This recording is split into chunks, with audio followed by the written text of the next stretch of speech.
water talaga. Mas gusto ko lang nilalagay yung milk.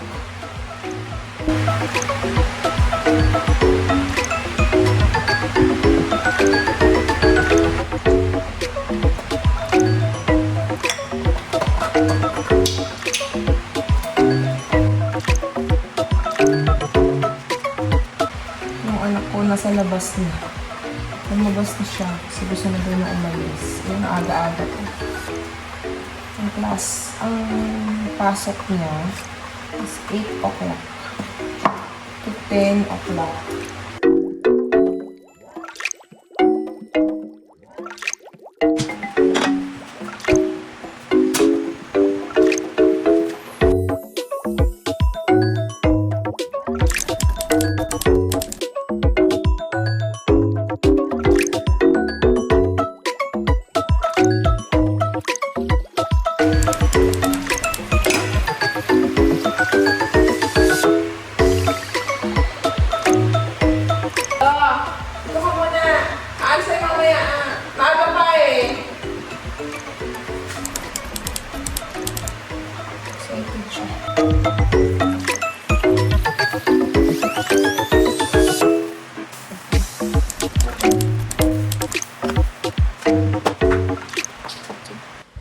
Ano sa dyan bilang?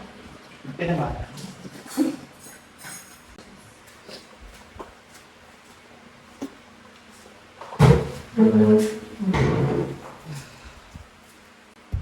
Anong oras na ba? Anong oras na ba dyan? Yes po. Sorry. Nasa 8:10 na yan.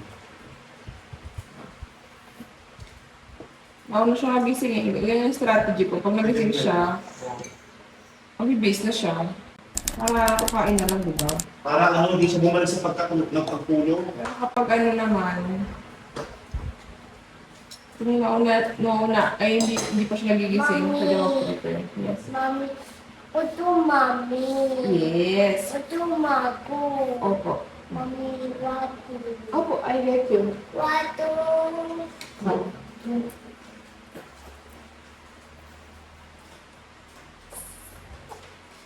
Nakakaya ka lang ang dala. Ayun. Ako ulang. Ihanip yan sa mga upload na dami.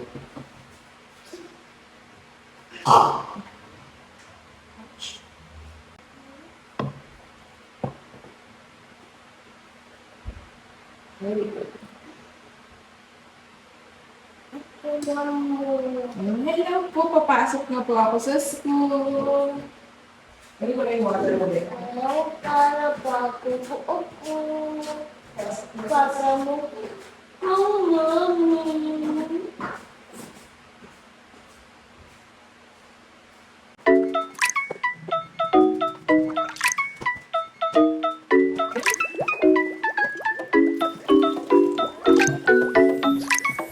Mga Ay, pape, umamakot.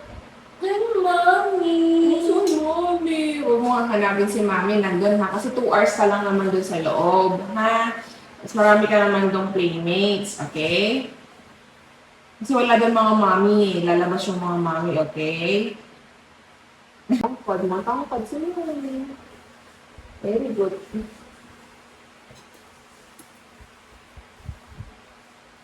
So, si Marco, marunong naman siyang kumain mag-isa. Pero, syempre, mabagal. So, kailangan subuan.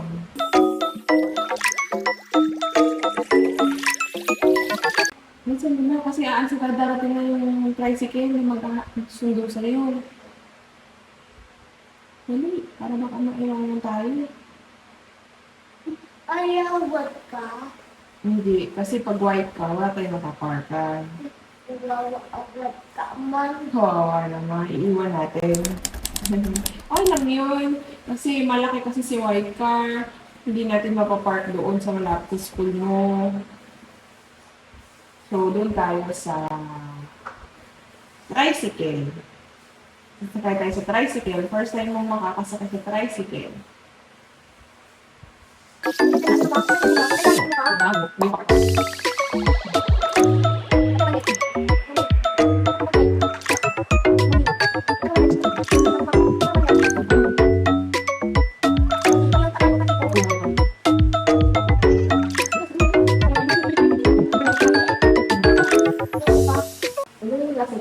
Good.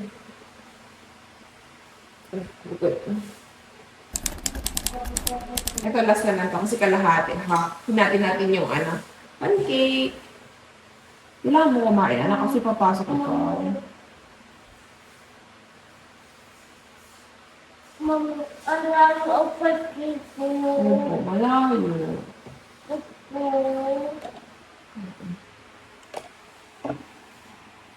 Ready ka na sa school, be? Bye ka dun, ha? Okay? Makikinig ka sa teacher mo, okay?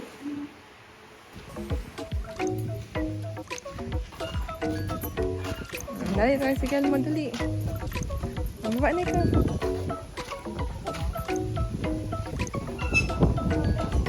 Kaya ko. Kaya ulo. Sige na, sakay ka na sa tricycle mo. Mami. Mahangin. Oh, dali na.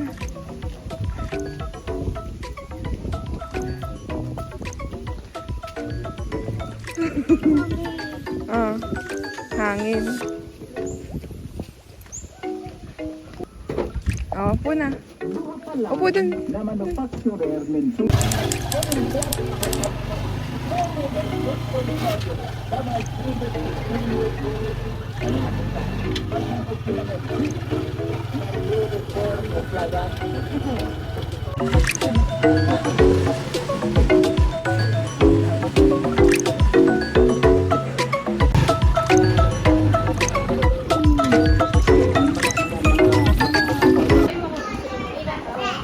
Iwan na ka dito, be. Bet ka dito, ha? Sabi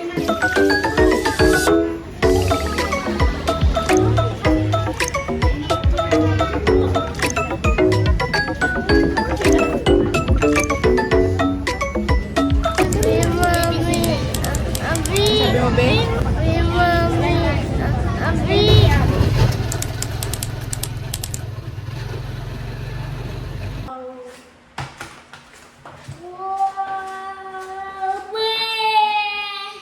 So, nasa bahay na kami. Nakauwi na.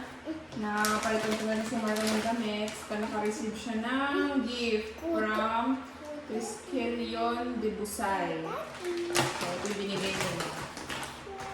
So, syempre, as expected, yung first day ni Marco, 9:20 pa lang, gusto na umuwi. So, normal naman yun.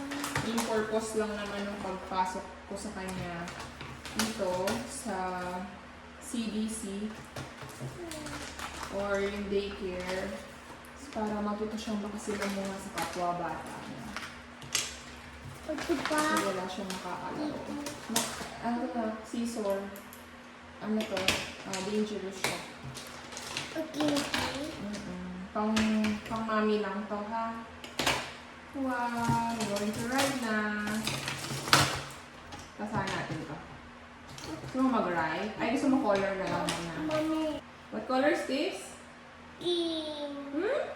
Color nito? Ito, this one. What is this? Orange yan. What color is this? Very cool. Ay, Yayo! Nakatimpla lang akong coffee, ha?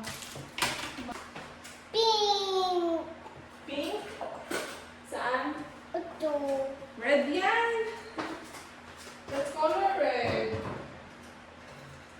Pam!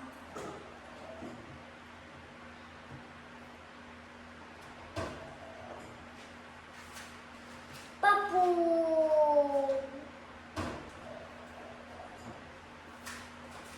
Purple. Pu! Blue. Ya, green! Green. Yellow. Coffee muna tayo. Palang-along sa loob bago tayo magluto ng lunch.